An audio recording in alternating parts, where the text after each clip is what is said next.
Hi friends. सो आज का topic is generative probabilistic model. Okay, so without wasting much time let's start, because ये बहुत लंबा topic है तो वीडियो लंबी हो सकती है। ठीक है, सो इसमें क्या होता है, जनरेटिव प्रोबेबिलिस्टिक मॉडल में वी यूज जॉइंट प्रोबेबिलिटी। ठीक है, एंड ऑल्सो बेस थ्योरम भी कंप्यूट करते हैं। So it is quite vast concept. ठीक है, so it is a machine learning approach which involves modeling of joint probability distribution of input feature and target labels in order to classify new instances. मतलब क्या है, joint probability distribution हम use कर रहे हैं जिसमें हम किस चीज का, input features का हम joint probabilistic function को यूज करते हैं and target labels, हम कुछ टारगेट लेबल्स को रखते हैं जिससे क्या होगा, हम क्लासिफाई कर पाएंगे कि क्या नया इंस्टेंस है हमारे पास। ठीक है, सो बेसिकली हम इनपुट का यूज करते हैं। ठीक है, उसके बाद हम क्लासिफाई करने के लिए न्यू इंस्टेंसेस को टारगेट लेबल्स का भी यूज करते हैं। ठीक है, इसके बाद हमारा मेजर एम क्या है, aim is to capture the underlying features. अब दो चीजें हैं, data distribution based theorem. So वही चीज है कि इसका एम है कि अंडरलाइंग डेटा डिस्ट्रीब्यूशन के किस तरीके से हमारा डेटा डिस्ट्रीब्यूटेड है वो चीज, एंड बेस थ्योरम यूज करेंगे ताकि हम प्रिडिक्शंस बना सके। ठीक है, लाइक अगर हमने कोई कोई भी डेटा को डिस्ट्रीब्यूट करना है, ठीक है, तो हम प्रॉपर डेटा डिस्ट्रीब्यूशन करेंगे ना यार। अगर हमें बॉक्स में एप्पल्स को सॉर्ट करके रखना है एक फ्रूट बास्केट में से, तो हम एप्पल्स को डिस्ट्रीब्यूट करेंगे ना, तो जो हमारे पास डेटा है हम उसको अलग करेंगे, है ना।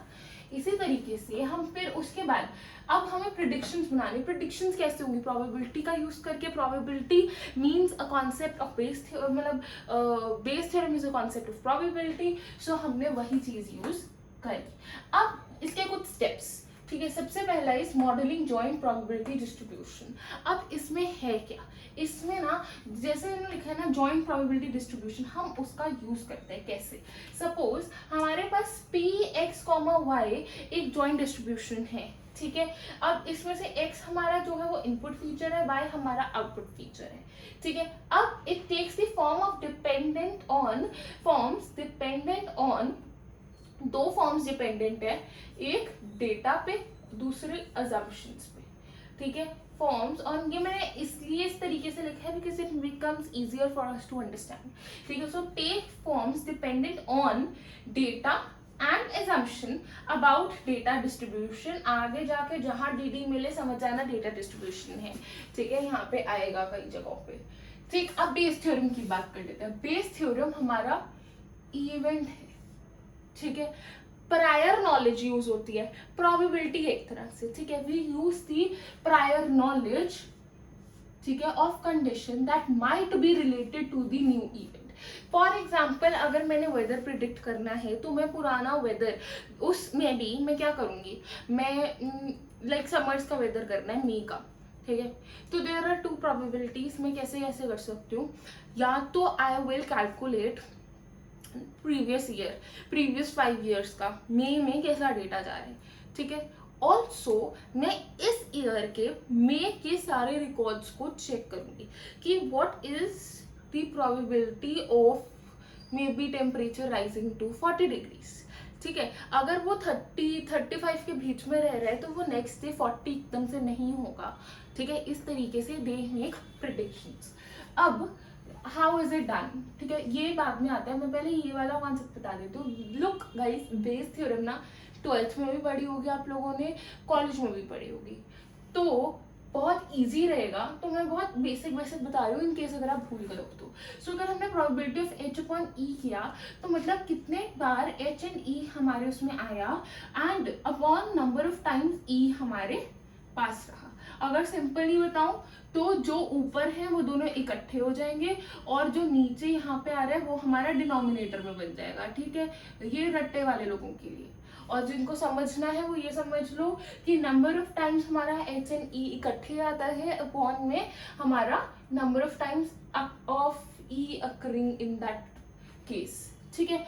सो यही है, इस साइन को हम एंड कहते हैं। आई होप ये आपको पता होगा, ठीक है। वही चीज हमने इधर लिखी है, probability of h intersection E upon में प्रोबेबिलिटी ऑफ ई। मतलब क्या है अब इस कॉन्सेप्ट का, हमारे बेस थ्योरम में probability of H when E is true, जब हमारा ई ट्रू है, जब यानी इसकी वैल्यू 1 है, ठीक है, बिकॉज हम t is equal to 1 means true होता है, और उस हिसाब से हम प्रोबेबिलिटी ऑफ h निकाल पाएंगे, ठीक है।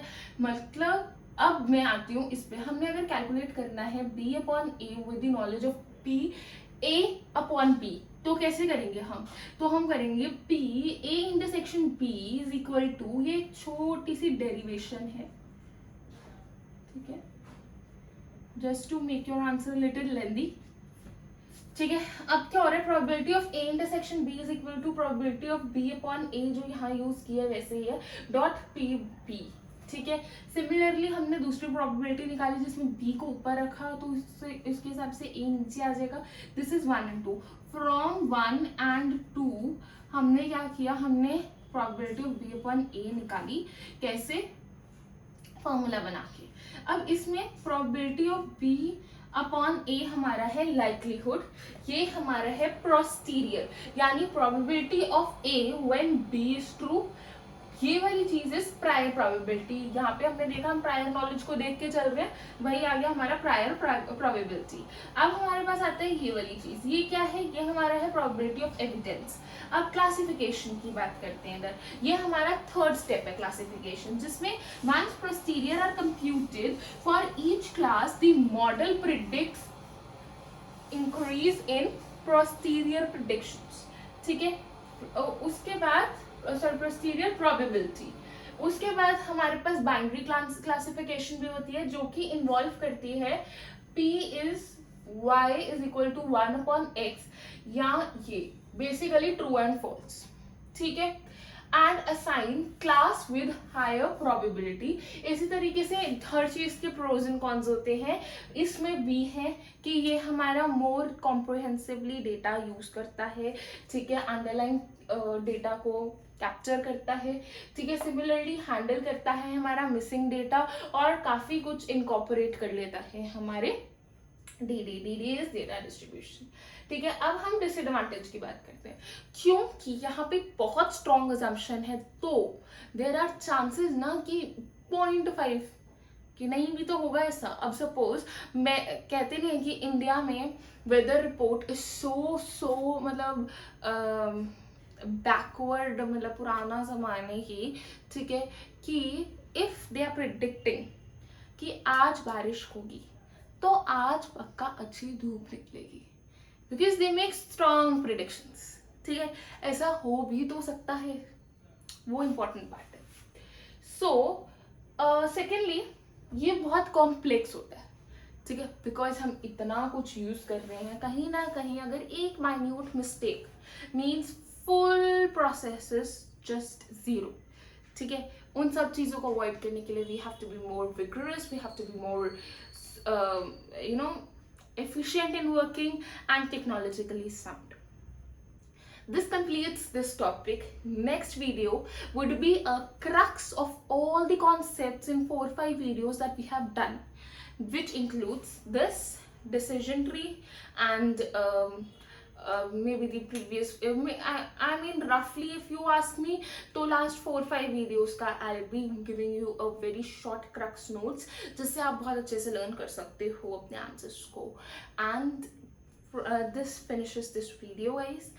And please don't forget to like, share and comment. All the best for your exams, and please subscribe to the channel, because this will help me and encourage me to motivate me to make more videos. So please guys do so, and thank you very much for staying tuned and watching this. Thank you guys, bye bye.